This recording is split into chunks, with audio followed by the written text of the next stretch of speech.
সাবেকি আনায় মাছের মাথার মুগ ডাল নামানোর আগে সামান্য একটু ঘি দিয়ে নামিয়ে নিলেই তৈরি হয়ে যাবে দারুণ স্বাদের মুগ ডাল।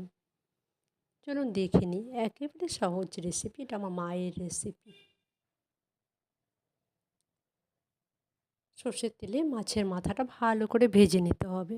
এপাশ ওপাশ করে ভালো করে ভেজে নিয়ে তুলে নিলাম। এবার এই তেলের মধ্যে দুটো শুকনো লঙ্কা, তেজপাতা, সাদা জিরে আর একটু আদা গ্রেট করে দিতে হবে। দিয়ে দিয়ে দেবো দুটো কাঁচা লঙ্কা। কাঁচা লঙ্কাটা তেলে ভেজে দিলে বেশ একটা স্মেল আসে ডালের মধ্যে। এবার দিয়ে দিচ্ছি ডালটা। ডালটা দিয়ে একে একে জিরের গুঁড়ো, হলুদ, নুন, সামান্য একটু চিনি দিয়ে এবার মাছের মাথাটা দিয়ে ভালো করে কষিয়ে নিলে তৈরি হয়ে যাবে মাছের মাথার ডাল। তো কেমন লাগলো রেসিপি? ভালো লাগলে অবশ্যই লাইক করবে আর কমেন্ট করে জানাবে কেমন লাগলো। অসংখ্য ধন্যবাদ সকলকে।